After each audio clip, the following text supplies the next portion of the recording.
bénir l'huile des malades, qui manifestera la proximité de l'Église, la présence de Dieu auprès des personnes malades.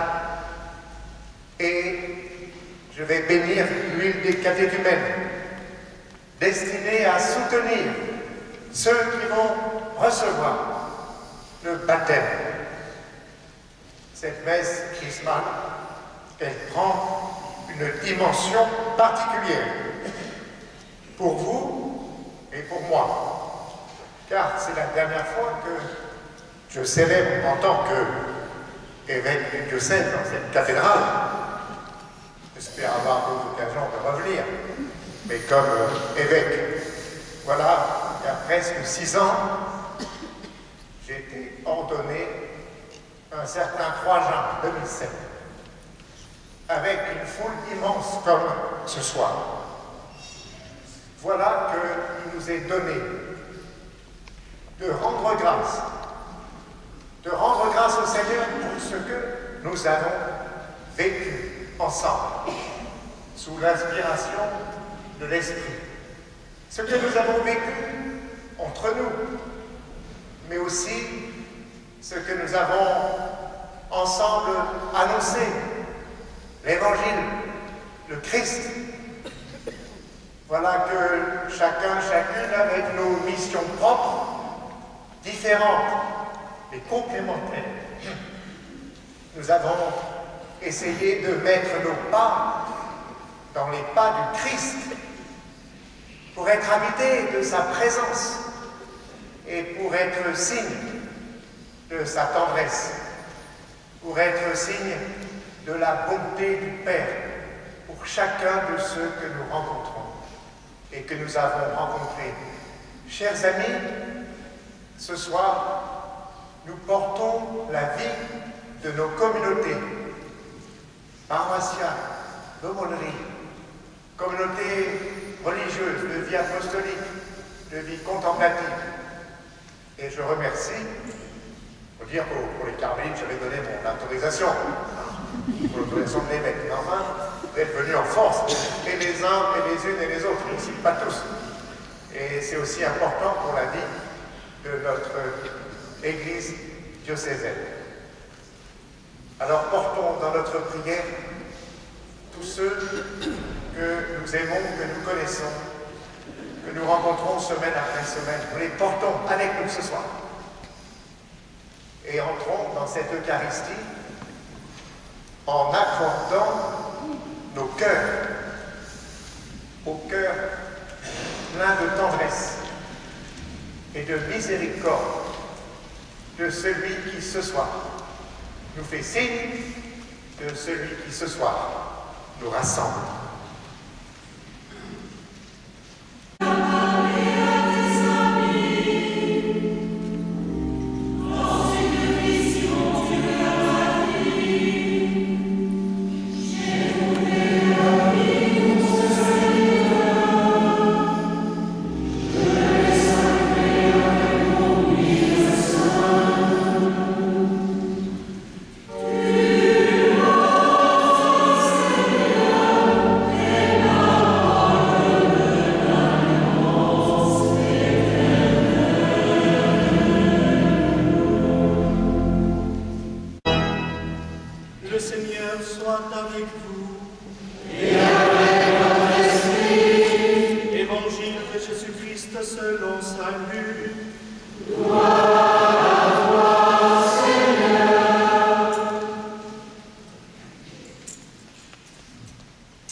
Jésus vint à Nazareth, où il avait grandi.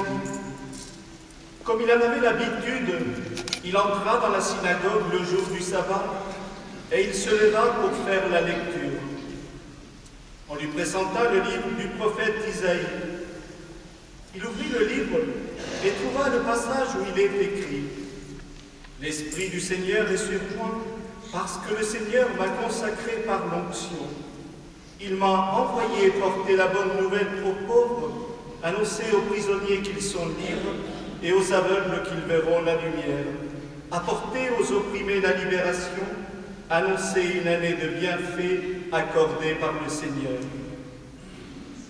Jésus referma le livre, le rendit aux servants et s'assit. Tous, dans la synagogue, avaient les yeux fixés sur lui. Alors, il s'est mis à leur dire, « Cette parole de l'Écriture que vous venez d'entendre, c'est aujourd'hui qu'elle s'accomplit. Acclamons la parole de Dieu. » Louange à toi, Seigneur Jésus.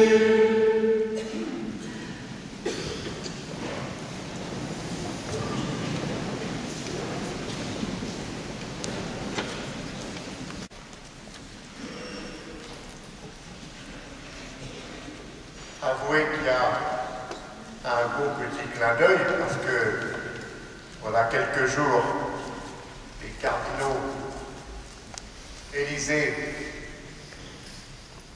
François, qui était jusqu'à présent archevêque de Buenos Aires, prononce en français, en Argentine, et que ce soit Victor, notre diacre argentin, proclame l'évangile. Je trouve ça super. Mais tu n'avais pas écrit ça sur le en tout cas, belle chose. Merci Victor. Surtout que Victor, tu viens de proclamer un évangile fort. Voilà la proclamation de la mission de Jésus dans la synagogue de Nazareth, qui est comme l'ouverture d'un temps nouveau. Il ne s'agit pas seulement d'une promesse, comme l'avait transmise le prophète Isaïe, il s'agit d'un accomplissement. Cette parole de l'Écriture que vous venez d'entendre, c'est aujourd'hui qu'elle s'accomplit. Et cet aujourd'hui de Nazareth devient notre aujourd'hui, dans la mission que Jésus confie à son Église. Alors que nous entrons dans la célébration du mystère de Pâques, la consécration et la bénédiction des huiles saintes dessinent comme un chemin par lequel nous sommes associés à la mission de Jésus. Par l'huile des catéchumènes, ceux qui se préparent au baptême sont fortifiés de la force même de Dieu pour affronter les combats spirituels, les combats de la conversion. Et nous les accueillons, ces catéchumènes, comme des aînés stupéfaits, émerveillés de l'œuvre de Dieu dans leur cœur. Et tous ceux parmi vous qui les accompagnent pourraient le dire aussi bien que moi. Ils ont souvent fait un chemin intense, un chemin profond, qui révèle notre propre foi. Et je vous invite, comme le font les communautés religieuses de notre diocèse à qui nous avons donné, au moment de l'appel décisif, les prénoms et les noms de tous ces catéchumènes adultes. Ces communautés prient pour cette vingtaine d'adultes que j'ai appelés au baptême dans cet appel décisif à Sainte Mère Église et qui seront dans la nuit de Pâques plongés dans la mort et la résurrection de Jésus. Priez pour eux et pour elles. Par l'huile des malades, ceux qui sont gravement affligés dans leur santé sont associés à l'offrande que Jésus fait de sa vie pour le monde. Oh, cette huile n'agit pas de manière magique, mais dans la foi que Dieu en Jésus vient guérir l'humanité. L'Église, corps du Christ, prend dans ses mains l'huile des malades. et offre au nom du Christ le sacrement de l'onction, signe visible de la douceur divine, de la tendresse de Dieu, de sa force et de son pardon. Et avec un certain nombre d'entre vous, nous l'avons expérimenté de belle manière lors de notre pèlerinage diocésain à Lourdes, dans les derniers jours du mois d'août. 160 enfants, jeunes et adultes, le plus petit devait avoir 6 ou 7 ans, et le plus aîné devait friser les 90 ans. Ils ont tous reçu ce beau sacrement. Et je sais que beaucoup, prêtres et laïcs, vous expérimentez la beauté de ce sacrement dans vos paroisses, dans vos aumôneries d'hôpitaux. L'huile des malades signifie la bonté et la présence du Christ. Alors elle implique, bien sûr, notre propre bonté et notre propre présence, notre désir d'accompagner ceux qui sont seuls et qui souffrent de toute forme de maladie, qu'elle soit physique ou qu'elle soit psychique. Et je le sais, je l'ai vu dans mes visites pastorales et vous me l'avez raconté, vous êtes nombreux à vivre cette dimension de la charité au quotidien qui ne se fait pas entendre, qui ne fait pas la une des médias. Par le Saint-Crème, les baptisés, les confirmés et les ministres consacrés, prêtres et évêques, sont imprégnés de la puissance du ressuscité. Ils sont associés à sa mission à l'égard de l'humanité.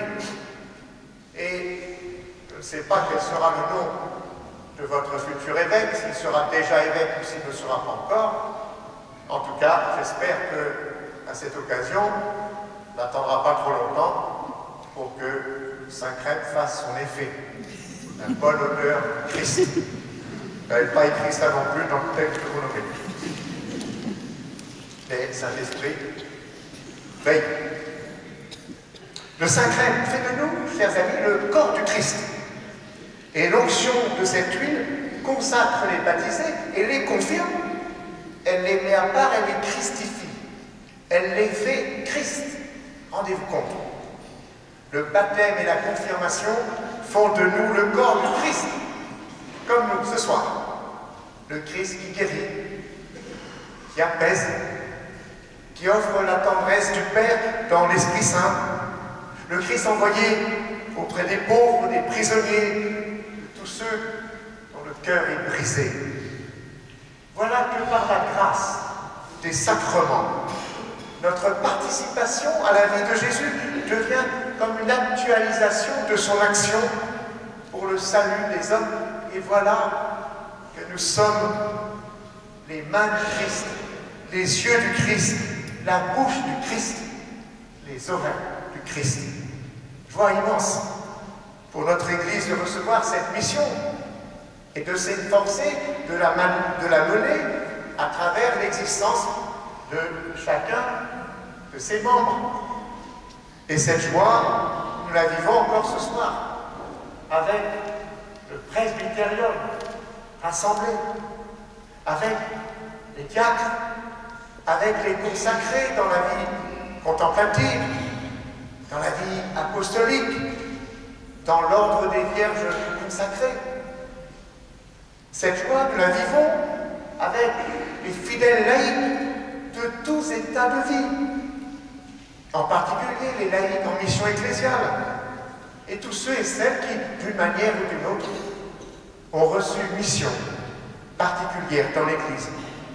Et cette joie, nous la vivons chaque fois que notre existence nous met au contact d'hommes et de femmes qui recherchent du sens pour leur vie, qui recherchent à être aimés, qui recherchent à l'annonce de la libération dans le Christ. Chaque fois que nous avons la possibilité de leur annoncer cette libération et ce salut, cette joie qui est la joie intime des familles fondées sur l'amour et qui transmettent à leurs enfants la bonne nouvelle du royaume. Joie de Jésus lui-même lorsqu'il voit l'Esprit enseigner les pauvres. C'est dans l'évangile de Luc. Il nous dit, Jésus exulta sous l'action de l'Esprit Saint et il dit, je te loue, Père, Seigneur du ciel et de la terre, d'avoir caché cela aux sages et aux intelligents et de l'avoir révélé aux tout petits. Voilà qu'à notre tour, avec Jésus, nous pouvons exulter de joie en constatant la puissance et le dynamisme de l'évangile du Christ dans la Manche. Chacune de nos communautés, quand elle s'ouvre au dynamisme de l'Esprit du Christ, découvre cette joie partagée. Et comme chaque année, et particulièrement ce soir, la messe chrismale, qui est un rendez-vous important de la vie diocésaine. Cette messe chrismale est pour moi une occasion privilégiée de célébrer avec tous, mais tout particulièrement avec les prêtres du diocèse. Et je voudrais m'adresser à vous. Nous allons renouveler ensemble les promesses de notre ordination. Et je veux vous dire encore une fois, j'aurai d'autres occasions de le dire, mais de manière officielle, ma grande affection et ma forte gratitude pour votre collaboration précieuse. Même si à certains jours, oui, le poids du jour et la fatigue sont lourdes à porter, je le sais. Et je rends grâce, et nous rendons grâce ensemble pour votre disponibilité et pour la joie que vous m'avez donnée et que vous donnez et que vous donnerez à l'Église. J'ai été heureux d'ordonner prêtre 6 d'entre vous. Puis nous unissons à notre prière tous ceux qui sont tenus éloignés de nous, soit par la mission, je pense par exemple à Michel Pantine, aussi en Argentine, comme quoi, je pense à, c'est un beau cadeau de notre diocèse. Je pense aussi à Christophe Boudérault, qui est dans des régions difficiles, au Gabon aujourd'hui. Je pense à Henri Valençon, en Israël, Terre Sainte. Sans doute à d'autres aussi. Et je pense aussi à tous ceux qui sont atteints par la maladie ou par des handicaps de l'âge et qui sont en profonde communion avec nous ce soir. Je pense aussi à vous, chers amis diacres.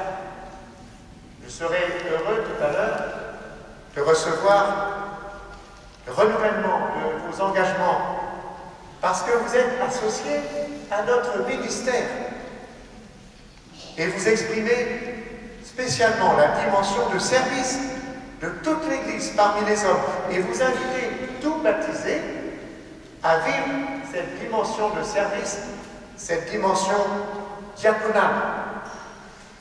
Et je suis heureux aussi d'avoir ordonné 5 diacres parmi vous, prêtres et diacres. Veillez à ce que toute l'Église soit ordonnée au service des plus pauvres, comme nous y invite avec force le pape François. Vous l'avez entendu, une Église pauvre pour les pauvres. L'Esprit souffle fort. Et ce soir, nous sommes rassemblés dans la joie de la mission confiée par Dieu à son Église. Je voudrais adresser un dernier appel solennel aux jeunes, ceux qui sont là ce soir, ceux de vos familles, ceux de vos communautés. Soyez comme des relais auprès d'eux.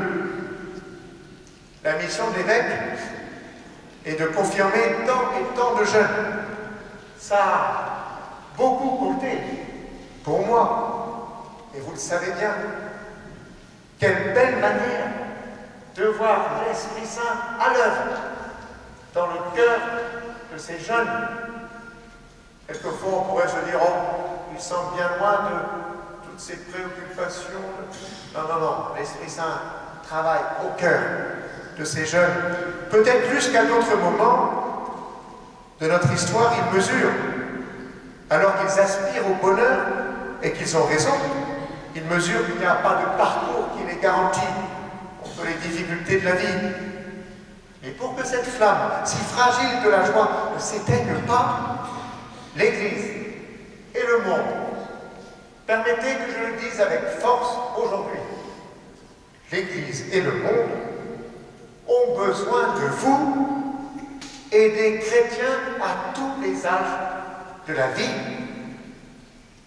Nous avons parlé de cette année de la foi dans laquelle nous sommes entrés, de cette nouvelle évangélisation. Et pour renouveler l'évangélisation, nous avons besoin de témoins audacieux de l'Évangile. Nous avons besoin de femmes et d'hommes engagés dans les combats de la cité.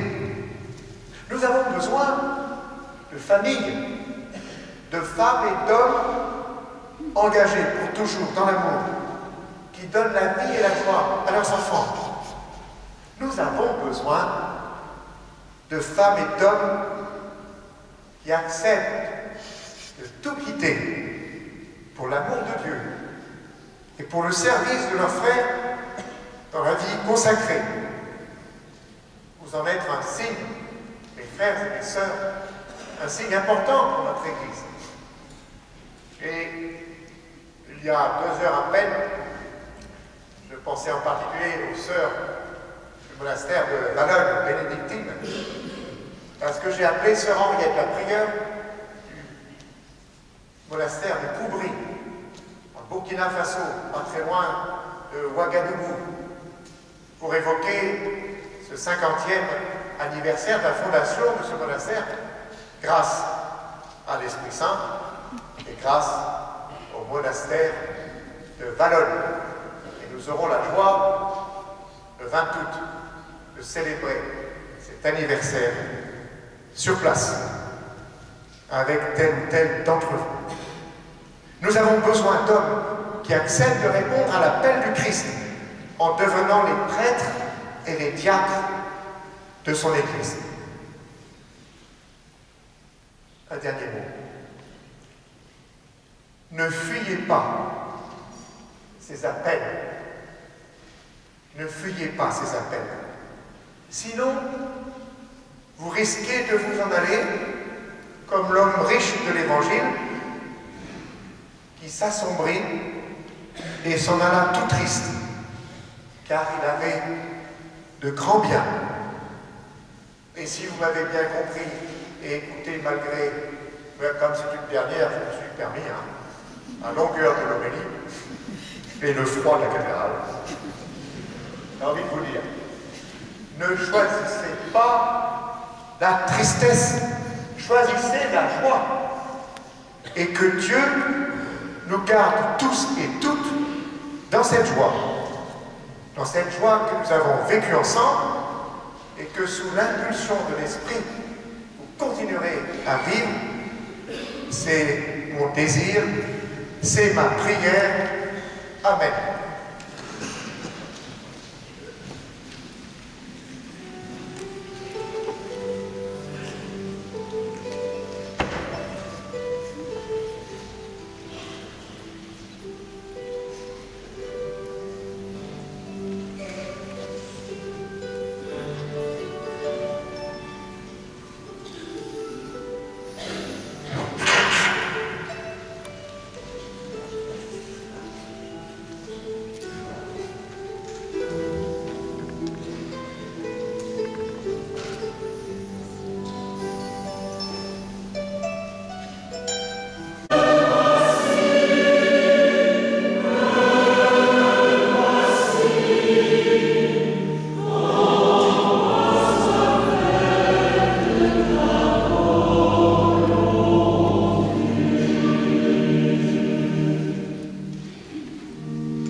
À l'approche de l'anniversaire du jour où le Christ fit partager son sacerdoce à ses apôtres et à chacun d'entre nous, voulez-vous, devant moi et devant le peuple de Dieu, renouveler les engagements que vous avez pris?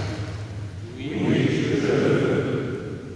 Au jour de notre ordination sacerdotale, par amour du Christ et pour le service de son Église, nous avons reçu la charge du ministère qui nous était confié.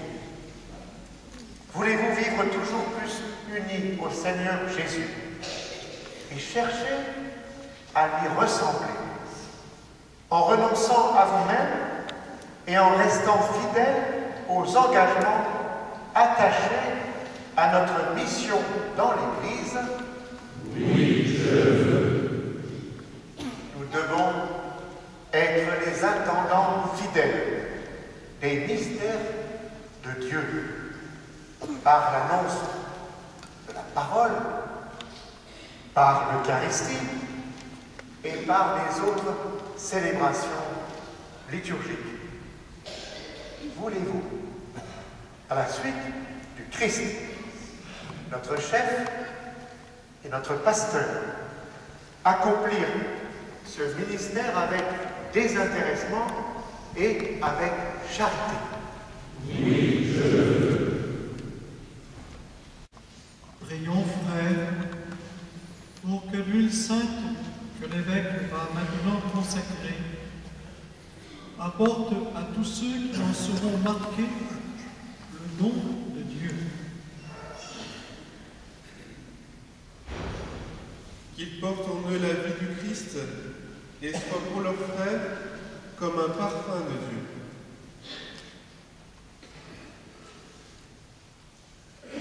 Prions pour tous ceux qui consacrent leur vie au service de l'Église. Évêques, prêtres, diacres, religieux et religieuses.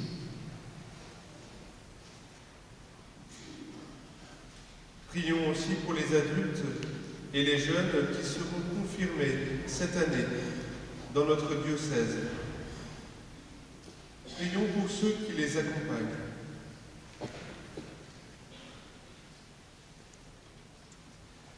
Prions encore pour tous les laïcs qui participent à l'évangélisation du monde sur leur lieu de travail, dans leurs loisirs et leurs rencontres.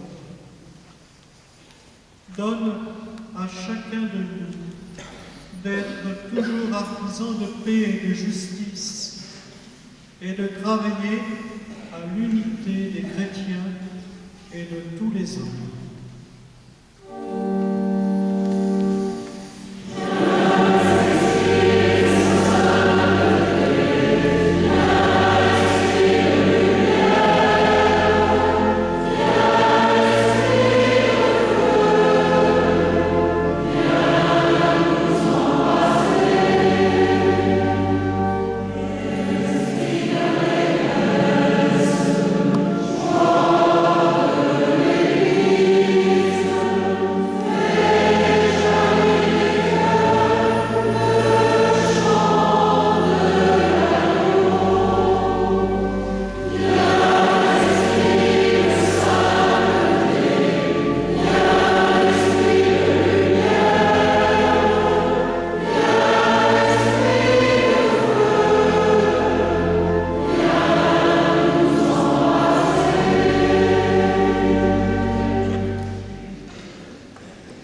Frères et sœurs bien-aimés, prions Dieu le Père Tout-Puissant, qu'il bénisse cette huile parfumée, qu'il la sanctifie, afin que tous ceux qui en recevront l'onction soient pénétrés au plus profond d'eux-mêmes et rendus capables d'obtenir le salut.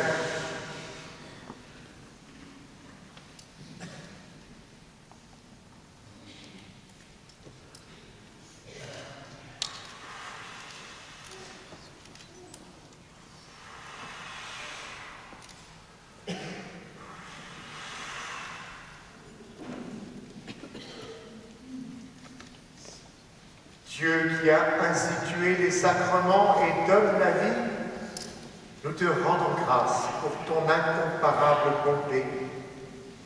Tu avais déjà dans l'Ancienne Alliance laissé entrevoir le mystère de l'huile sainte.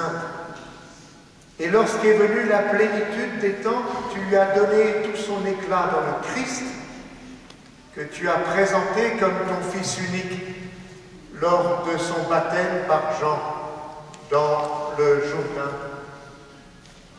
Tu révélais ainsi en Jésus de Nazareth le prophète envoyé pour annoncer la bonne nouvelle aux pauvres, le souverain prêtre qui rachèterait les hommes dans son sang, le pasteur qui les conduirait aux sources de la vie. En effet, lorsque ton Fils, notre Seigneur, eut sauvé le genre humain dans le mystère de sa Pâque, il remplit son Église de l'Esprit Saint avec la merveilleuse abondance de ses dons, afin qu'elle puisse achever dans le monde l'œuvre du salut. Depuis, par le mystère du Saint-Crème, tu accordes aux hommes les richesses de ta grâce. Ainsi, tes enfants, après être renés dans l'eau du baptême, sont fortifiés par l'action de l'Esprit et rendus semblables au Christ. Ils participent ainsi à la fonction prophétique, sacerdotale et royale du Christ.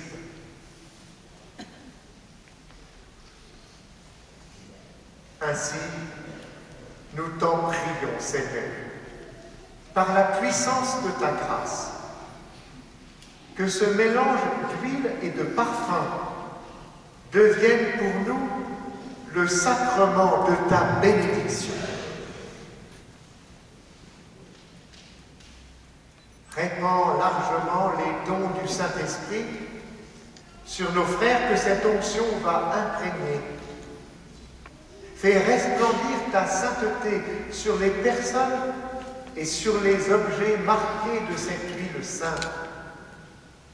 Mais surtout, par les sacrements où cette huile est employée, fais progresser encore ton Église jusqu'à ce qu'elle atteigne cette plénitude où toi-même, dans l'éternelle lumière, tu seras totalement présent à tous les êtres, avec le Christ dans l'Esprit Saint, pour les siècles des siècles. Amen.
diacre.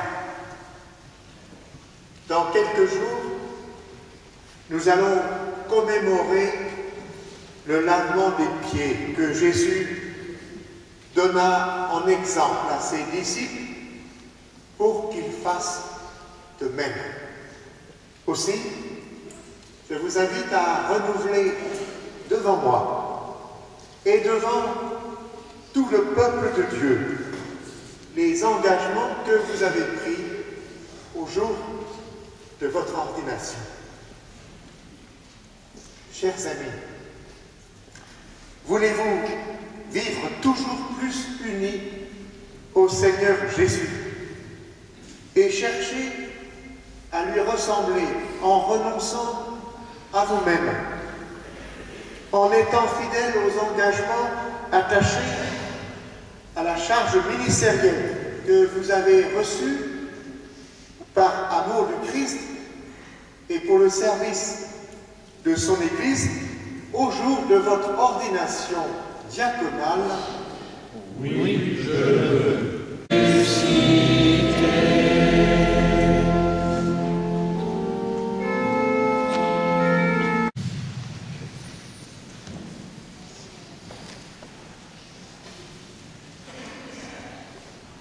Monseigneur, comme ce n'est pas mon seul que je parle, je me permettrai d'employer le pouvoir. J'aurais peut-être du mal jusqu'au bout.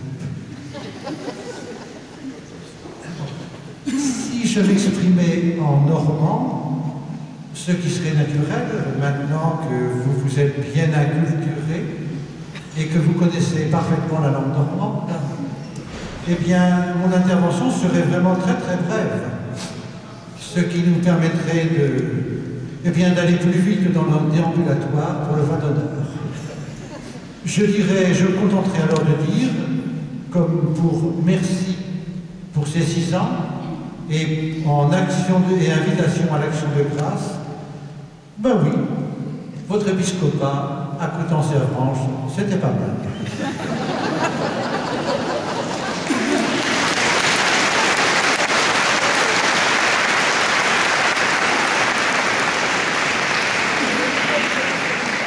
Mais je n'en resterai quand même pas là, car au milieu de tout ce qu'on a déjà dit, parce que dans les déjà 3 endroits, que ce soit à Cherbourg, à Avranches ou à Saint-Lô, eh bien, je voudrais simplement ce soir, pour ne pas être trop long, insister sur 2 points.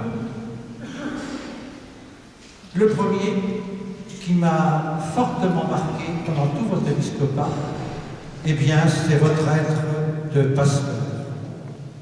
Un pasteur qui a le souci de connaître ses brebis, celles et ceux auxquels il est envoyé et dont il a la charge. Et de tout faire.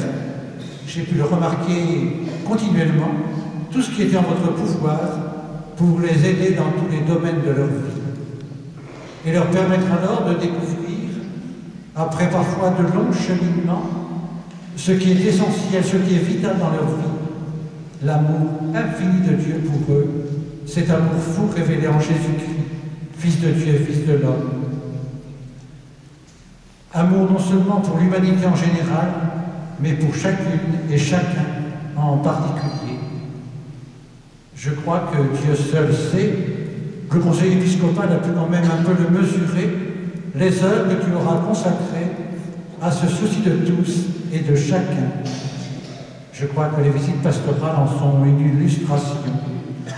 Beaucoup de personnes ont d'abord été très surprises que tu demandes à les rencontrer. Et puis après, elles ont compris que c'était bien ton âme de pasteur qui avait le souci de tous et de chacun.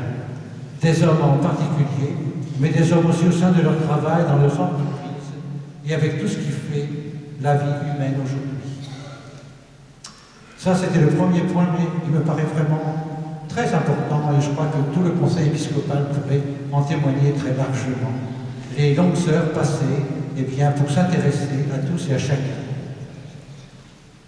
Le deuxième que je soulignerai, c'est votre souci de nous rappeler que nous sommes catholiques, et donc de nous ouvrir à l'universel à tout ce qui fait la vie de notre monde, à nous ouvrir à tous les hommes, quelle que soit leur foi, leur groupe, leurs habitudes de vie, à ne jamais céder à la tentation du repli sur soi, ce qui pourrait être un risque pour les petites communautés, et vouloir ainsi nous ouvrir, bien sûr, à l'universalité de l'Église, à nos frères d'autres confessions chrétiennes, mais aussi d'autres religions. Dans la continuité de ce que nous essayons de vivre, et qui fut fortement impulsé par le Concile Vatican II, concile qui continue à être et demeurer un phare pour l'Église, et qui aide à avancer sur les chemins de Dieu. C'était mon deuxième point. Alors il y en a un troisième, et dernier, c'est ton attention à la liturgie et au pot dans la liturgie. Je crois que ça, c'est quelque chose de très sensible. Le pot dans tous les sens du terme, aussi bien dans les édifices religieux que dans les objets. Évidemment, quand on est évêque de Coutances et qu'on est une des plus belles cathédrales au monde, c'est évident. Ceci sans chauvinisme aucun. Car les Normands n'ont jamais été chauds. Eh bien, cette attention à la liturgie, au pot dans la liturgie. Alors, eh bien, les diocésains, eh bien, on pensait qu'ils pourraient aider à le vivre avec un petit souvenir qui irait dans ce sens. Alors, en terminant, merci pour ces 6 ans de présence active, j'oserais même dire super active, et avec toi, nous continuerons à rendre grâce.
Découvrir le précieux du ministère d'évêque. Et j'ai envie de vous dire, avec simplicité, non sans une pointe d'émotion, mais je ne sais pas trop cacher les sentiments, aussi bien quand je pleure que quand je ris, eh bien, vous m'avez aidé à découvrir ce ministère que j'ai souvent rappelé. Je n'ai pas été le premier à le dire, mais c'est une belle définition de l'évêque comme un père, comme un frère et comme un ami. Et nous sommes entrés en conversation, les uns avec les autres, et ensemble nous sommes entrés en conversation avec tous ceux qui nous entourent. Et j'ai été heureux avec vous de vivre ces défis de l'annonce de l'Évangile. Et je le disais aux animateurs de jeunes peu de temps après être arrivé que je crois que nous nous sommes de nouveau, et de manière nouvelle, un peu au temps des fondations, à l'image de Paul. Et je sais que les défis pour annoncer l'Évangile, ils sont importants. Et cette année de la foi, elle est une belle occasion d'approfondir notre amitié avec le Christ, notre fidélité et tout ce qui se vit et qui va se vivre. Je pense en particulier à cette grande récollection le 12 et 13 avril à Saint-Lô, où mon frère Georges Pontier, archevêque de Marseille, va venir nous encourager. Je pense à Diaconia, et en particulier à ce grand rassemblement à Lourdes, à l'Ascension, où je retrouverai un certain nombre d'entre vous. Et je sais, et c'est votre foi à tous et à toutes, que l'Esprit Saint va continuer de souffler. Alors j'ai envie de vous dire, laissez-vous guider par lui, et vous serez, plus que jamais, des lettres du Christ, comme le dit Paul, et comme moi-même je vous l'ai écrit. Sachez, je me répète, tant pis, que chacun de vos visages reste gravé dans ma mémoire, dans mon cœur et dans ma prière. C'est pour ça que la procession d'entrée a un peu de mal, parce qu'en vous regardant les uns et les autres, vous disiez, mais que de rencontres, que de dialogues, que d'échanges, que de prières ensemble. C'est quand même beau, l'Église. C'est beau d'être rassemblés en communauté. Alors merci pour cette amitié que vous m'avez témoignée. Beaucoup d'entre vous m'ont écrit des mails, des lettres. Certains se disent heureux, il nous a répondu. D'autres, a-t-il perdu ma lettre ou mon mail? Non.